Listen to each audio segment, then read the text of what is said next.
But first, our top story: America reeling from two horror attacks, one in New Orleans, another in Las Vegas, both bearing signs of the involvement of ISIS. In New Orleans, Shamsuddin Jabbar, a US Army veteran, plowed a truck into a crowd on Bourbon Street, killing 15 and injuring dozens. A night of celebration that was to unite America.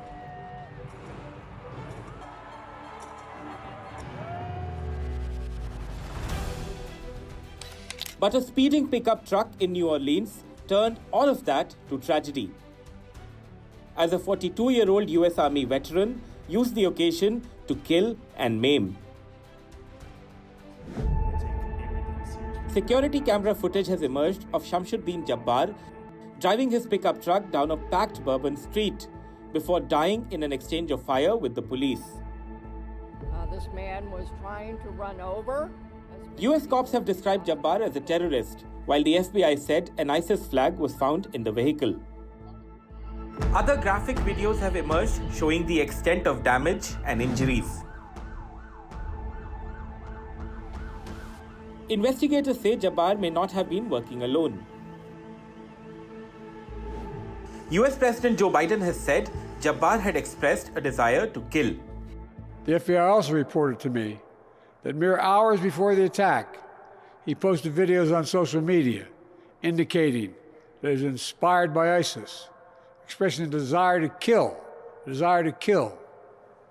The ISIS flag was found in his vehicle, which he rented to conduct this attack. Possible explosives were found in the vehicle as well, and more explosives were found nearby. The situation is very fluid, and the investigation has a preliminary stage. In a social media post, President-elect Donald Trump has attacked the Democrats and said the incident was an act of pure evil. Thousands of kilometers away, another shocking incident rattled the nation as a Tesla Cybertruck exploded in front of a Trump hotel, killing one person. Authorities are investigating a possible link between the Cybertruck explosion and the suspected terror attack in New Orleans. The exact motive of the attack is not yet known, with authorities working round the clock for concrete answers. With Vishal Vivek, Bureau Report, NDTV.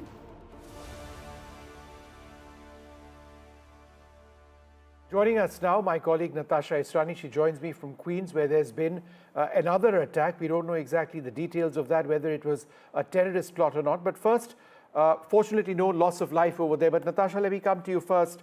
I now believe that President Biden will be having a Homeland National Security meet anytime now, where he'll be updated on the situation.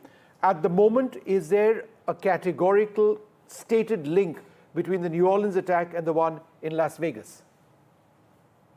No, there is no stated categorical link so far between the New Orleans attack and what happened in Las Vegas. Now, authorities have said very clearly they're not ruling out a link, but they have not confirmed it either.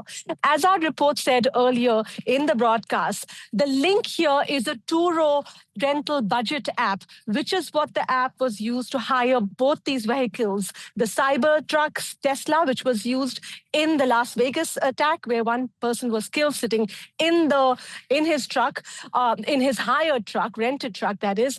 And the other vehicle, which was used in New Orleans, also a white truck, was also rented from the Turo rental app. And obviously, the other link is the proximity in terms of timing. Now, New Orleans attack took place at about 3:15 a.m., the first day of the new year. Unfortunate time of event when New Orleans, the French Quarters, was crowded with people celebrating and bringing in the New Year's. And just a few hours later, across the country in Las Vegas, completely different part of the country, at about 7:15 a.m., so about 4 hours later, is when this attack happened. So the timing as well as the rental app is what is causing concern to investigators, but they haven't yet said that the second attack was a terrorist strike. In fact, local authorities in New Orleans have gone ahead and said they don't believe it is a terrorist strike. But we must understand, Vishnu, anything like this happens, there are a whole layer of investigators. There's the FBI, there's the Homeland Securities,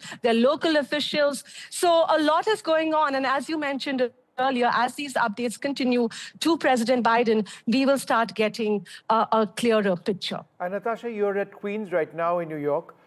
There was an attack on a nightclub over there. Again, what are investigators saying about that?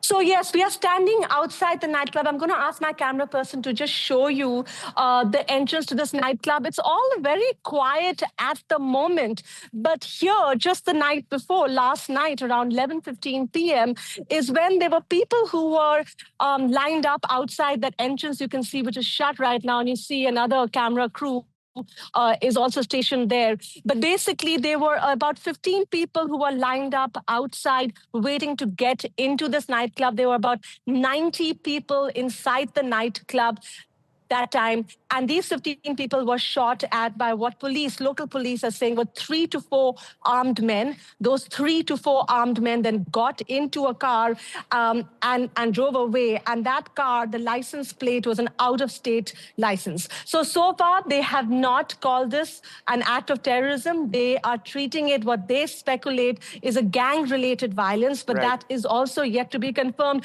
But yes, Vishnu, all of this in such close proximity to each other really adds up to a feeling of uncertainty. Fortunately, at this event, nobody was killed. There were 10 people who were injured, and their injuries are not considered at the moment to be serious. All right, Natasha, thanks very much for joining us. Joining us now, Dr. Richard Benkin, Amy Tarkanian, Professor Rohan Gunaratna, and John Rosamondo. Thank you all very much for being with us. Dr. Benkin, the fact is that there is no direct link which has been made so far between what's happened in New Orleans and what's happened in Las Vegas. However, is there a sense that they are linked on the basis of the app which was used to hire both vehicles involved? We really don't know. And there is no evidence right now to connect the two other than that link. We should also be clear that if there is any terrorism involved in the Las Vegas event, unlike the New Orleans event, which was deadly, the one in Las Vegas obviously was symbolic. It was done in front of the Trump Hotel in a Tesla, and Elon Musk has been close to Trump. In that attack, however, the only person killed was the perpetrator himself, and even the explosion did not even break the large glass windows right in front of the hotel. So that was really symbolic, I think. Yeah.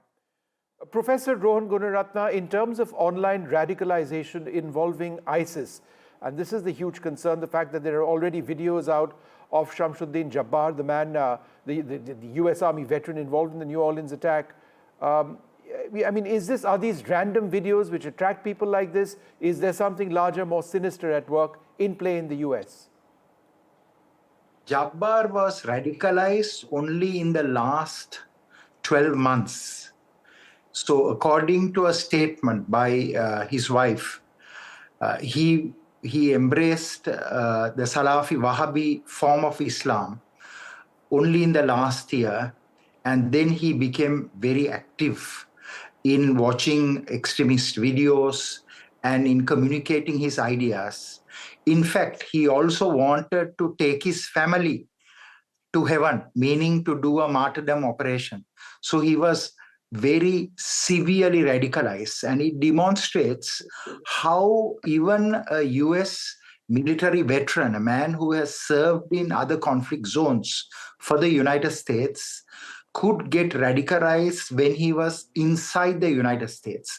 So it is so important to control the extremist and the exclusivist and the terrorist narrative that is online. If we don't do that, it will radicalize more people. And it's a global problem.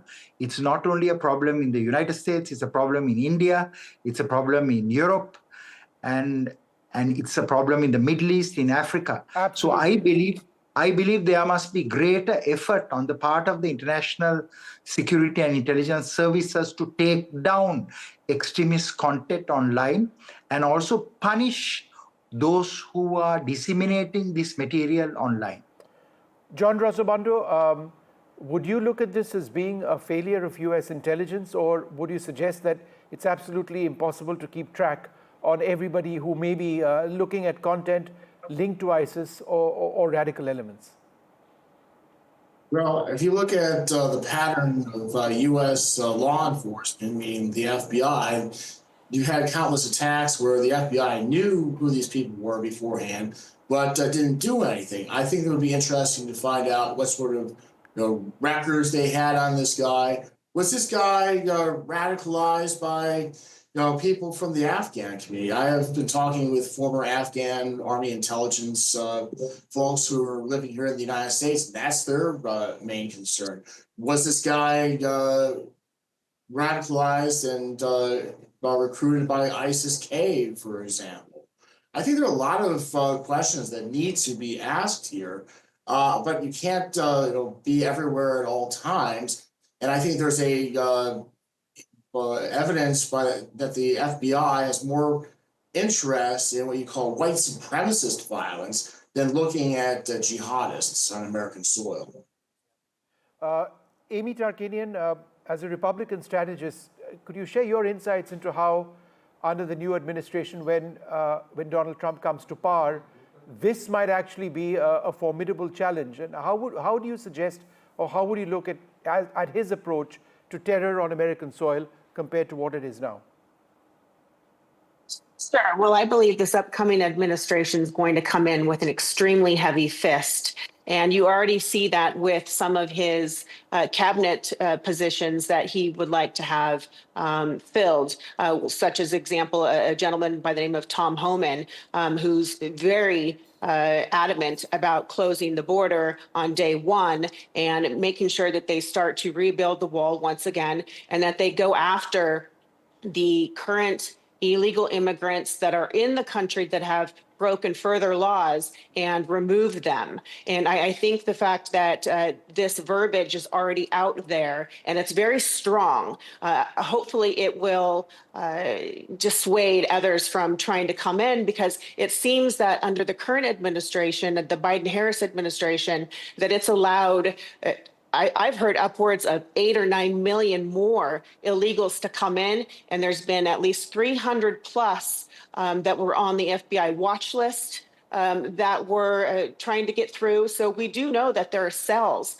that are already here, and so that's the fear. So it's not even just those who are searching for it online themselves, but it's already being homegrown. And we saw that as well yesterday, unfortunately, amongst these two unfortunate events, where in mid-Manhattan you had lots of people, thousands of people that were taking the streets calling for a global intifada. And so, we have a big problem here. And so he is going to have an uphill battle, but I'm feeling more hopeful with somebody who is going to have a no-nonsense approach. Dr. Benkin, looking at this as I am from all the way across the world in India, it just seems strange that when there have been so many shooting incidents in the US, that tougher questions aren't asked on the US right for citizens to bear arms to people around the world. It just seems strange that despite the constitutional right, given the history of how people have lost their lives, even here, this man drove his truck through those crowds and then opened up apparently with a gun. The fact that that's still allowed, is that not the root of the problem? No, I don't think so. I agree with Ms. Tarkanian that we have a very strong team about to come in at the end of this month. Tomorrow, a new Congress is being sworn in, and we can do more to stop these kinds of events if that new Congress starts working on getting these nominees into office so that President Trump can start on day one to change the policies that have enabled people to do these things. A gun itself is neutral, it's how it's used. And if you set the conditions by which people can use it in an evil way and get away with it, that's what's going to happen. No, I understand that it's not going to happen. I understand how entrenched it is in American psyche and in American culture. My question to you, Dr. Benkin, was, in a situation like this, when we see attacks so frequently, isn't it time for there to be some sort of acceptance of the fact that that is one of the huge causes for disasters like this? No, absolutely. It's not. Gun ownership is not the reason. There are many more responsible legal gun owners in the United States. That's not what we have to focus on. We have to focus on the actions, not the ownership of a gun. And in fact, if the Las Vegas incident that you mentioned, that didn't even involve gun. So I think we'll do a lot better by focusing on the cause of terrorism and what's going to motivate people to engage in some sort of evil action, whether you use a gun or not a gun. Then we'll do much better, be more effective if we focus on that and not on the gun itself. Professor Gunaratna, in terms of ISIS sleeper cells around the world, you've tracked this very closely. How exactly does ISIS function on the dark web, in social media? How does it recruit? And how does it operate even in a country evidently like the United States? ISIS-Co has suffered very significantly in Syria and Iraq, but ISIS have more than 20 branches, networks and cells, and lone wolves around the world. So the way ISIS works is it disseminates ideology, propaganda that radicalize people, and those people are recruited and they are further groomed, and then they are resourced with funds and they are trained how to build devices or how to conduct attacks such as vehicle ramming. And then after that, ISIS will mission them to conduct those attacks. So ISIS as an organization has diminished in strength, size, and influence, but it is still a very capable organization, especially ISK, the Islamic State Khorasan province, because it's led by very young people and they are operating around the world. The Americans have been very good. They have stopped a number of attacks in the United States and globally working with partners, but they cannot stop every single attack. So I think there should be a greater effort on the part of the international community to work with law enforcement, military and intelligence services to develop a more concerted and a more relentless approach to dismantle these groups. Although their cause have been damaged and disrupted, they are still working globally to create havoc. John Rosamondo, any final thoughts on what the United States may need to do in light of these attacks in targeting groups like ISIS and other terrorist groups, which people didn't really think would be as active as they evidently are in the US? Well, I think that the FBI needs to stop playing politics and start prioritizing resources to going after Islamic jihadists on American soil, instead of prioritizing white supremacists, because what happened almost 4 years ago in Afghanistan is now having impact on our soil. All right. Well, I'd like to thank you all very much for joining us. A huge concern in the United States and a tragic loss of lives. We leave it there. Thank you all once again.